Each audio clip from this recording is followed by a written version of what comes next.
Good day, everyone. So for today's discussion for this video, I will be presenting about our world regions. So in this presentation, we will learn that or what a region is, the different types of regions, and why regions are created or being labeled. So we will also discuss how Metro Manila, also known as the National Capital Region or the NCR, was formed and why it became an important region in the Philippines. So let me proceed with the PowerPoint presentation. So here is the objectives for this lesson. We will define what is a region and identify the types of regions. So explain why regions are created and how they relate to globalization. And the last learning outcomes for this lesson is to describe how Metro Manila was formed and its role in globalization. So let's proceed with the definition of a region. So a region is an area where places share common or share similar characteristics. So may pare-pareho silang characteristics. So these similarities can include, so pwede si landforms or the physical forms such as the mountains, the rivers, uh, or cultural form such as language or languages, the traditions and religion, and also the characteristics of a region is the government or the political, uh, such as yung boundaries or the government boundaries. So region help people group places that are similar, making it easier to study, to understand, and manage different parts of the world. So in globalization, regions helps countries to connect with other parts of the world or to other people. Kagaya, yun na nga, kagaya ng globalization, sa globalization, we can connect one region to another region or one country to another country. For example, so regions with strong industries or ports can trade goods with other countries. Kagaya ng mga ini-import sa ating mga products from other countries or from other region. So, the types of regions are the following. We have physical region, the cultural region, and the political region. So, each type of region plays a role in globalization. Physical regions affects farming, for example, mining, and natural resources. So, these are based on natural features. Like yung nasabi ko kanina, farming, mining, di ba? Mountains, rivers, and the climate. So those are the physical regions from the type of the region. So we have also cultural regions which influence traditions, food, and languages that are shared across countries, or may mga natutunan tayo mga languages from other countries, di ba? So that is cultural region. Dapat doon lang sa region na yun yung languages, but natatransfer siya into other countries because also of globalization. The third one is the political regions, which helps countries cooperate through agreements. So may mga agreements ang country or between each countries. So trade partnerships and organization. So these are based on government boundaries such as provinces or the cities or countries that are have agreement to each other. For the reasons why our regions are created or labeled, here are the following reasons. First is make studying geography very easy or easier. So, mas madali ma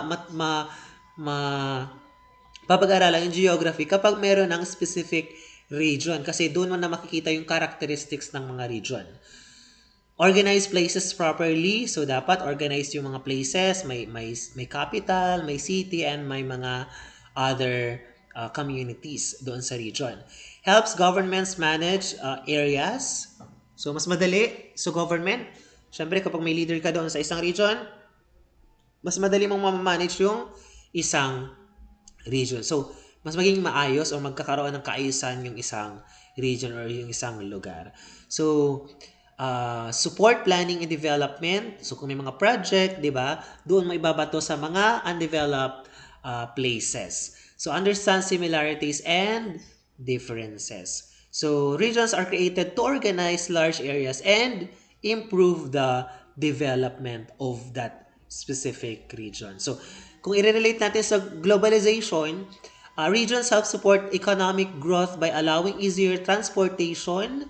'Di ba? Mas madali yung transportation, magkakaroon tayo ng mas madali or mabilis na transportation, magkakaroon ng kalakalan or trade, and magkakaroon ng maayos na communication.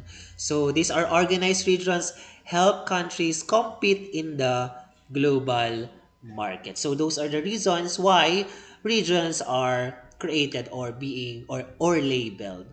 So next one, we have the overview of regions in the Philippines. So as you can see here, we have a picture of the map of the Philippines or the country. So the Philippines is divided into administrative regions. So each regions includes provinces, cities, and municipalities. So example of which are National Capital Region, which is the capital of the Philippines. We have Region 3, for example, that is Central Luzon. And then we have Region 4A, which is Calabar Zone. So, yun na nga. Each region includes provinces, cities, and municipalities. So, these regions helps the government deliver services for more efficiently to different areas. So, mas madali yung government, for example, magbigay ng tulong or magbigay ng mga projects doon sa mga places na yon because they are divided into administrative regions. So, some examples yan. Meron na tayong mga examples. So, each region plays an important role in national development. So in the Philippines, regions help the government manage development and provide services. Some regions, especially the NCR, are important in globalization because they connect the Philippines to globalization, international businesses, tourism, and communication network. So, connected tayo to other countries. For the history of how Metro Manila came to be, so as you can see here the picture, so meron dyan parang before and after. So mga na-develop na siya. So Metro Manila is also called the National Capital Region. It was officially created in 1975. Before the creation, nearby cities were growing quickly, including na dyan yung population and then yung economy ng isang lugar. So over time, it became the center of government and the business, yung Metro Manila. Siya na yung parang nandoon na yung halos lahat ng mga business establishment, nandoon, kumbaga, nandoon yung mga projects, di ba? Mga international brands nandoon, sa Metro Manila, mga business establishment. So, because of globalization, the NCR or the Metro Manila developed into a major area that connects the Philippines to global economy.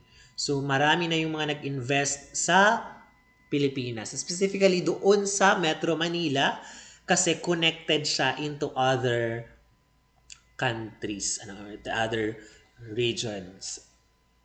So, the creation of Presidential Decree number 824. So, this is the creation of Metro Manila. It was signed in 1975. So, as you can see in the picture, came from the Supreme Court e-library. So, it combined nearby cities and municipalities into one region, created a unified system of management. So, this made easier for businesses to grow, attract investments, and connect with international companies. So, yan.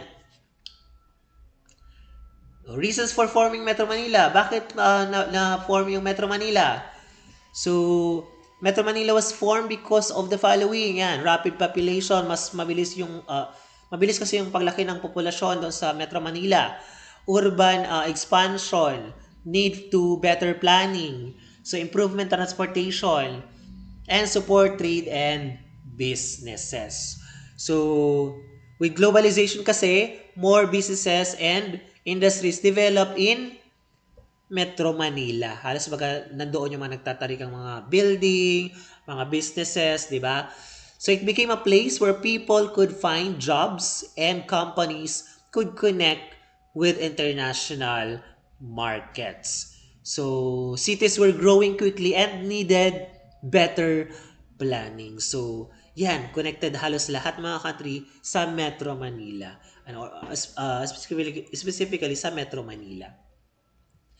For the cities included in Metro Manila, so there are 16 cities and one municipality in Metro Manila. May isa lang dyan na hindi city. That is Pateros. Ano, that is Pateros. So, yan. Manila, Quezon City, Caloocan, Las Piñas, Makati City, Malabon City, Mandaluyong, Marikina, Muntinlupa, Navotas, Parañaque, Pasay, Pasig, San Juan, Taguig, and Valenzuela City. So 16 cities and there is one municipality in Metro Manila. So yan, sabi na nga natin paulit-ulit. So Metro Manila includes many cities that play important role in globalization. So halimbawa, 'di ba si Taguig and Makati, these are the cities in Metro Manila that are known for business centers which or where international companies operate, ano? Or example, si Pasay is important city because it has airports and major tourist areas that connect the Philippines to the other countries. 'Di ba yung NAIA, 'di ba, nasa Pasay City siya, which connects to other countries. Oh, I think hanggang dyan lang yung lesson. Summary, so a region, tandaan, a region is an area with shared characteristics. Regions helps also organize places and support development, and globalization connects regions around the world. While Metro Manila was created in 1975 to manage urban growth, and today Metro Manila is a key region in global trade and communication. But there are some cities outside the Metro Manila that are also uh, helping to grow the economy of one place. Kagaya ng Cebu City, di ba? So, ano na rin siya, parang na-develop na rin siya and connected to other countries. Lalong-lalo na kung yung mga lugar is, or mga provinces is, merong mga tourist spots na pinupuntahan ng mga foreigner. So, globalization connects regions around the world through, tandaan natin, through trade, through technology, and through communication. So that is the connection of those regions in globalization.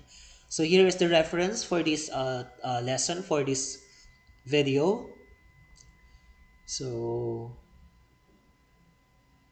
I think that's all for my presentation for this afternoon about the world regions. Thank you for your attention and listening. I hope that you're doing well. If you have any questions or clarification, you can message me on our group chat. Ano? So thank you very much, and then please wait for the next topic. I will be also uploading the next topic next week. Ano? So next week. So thank you very much and have a nice day.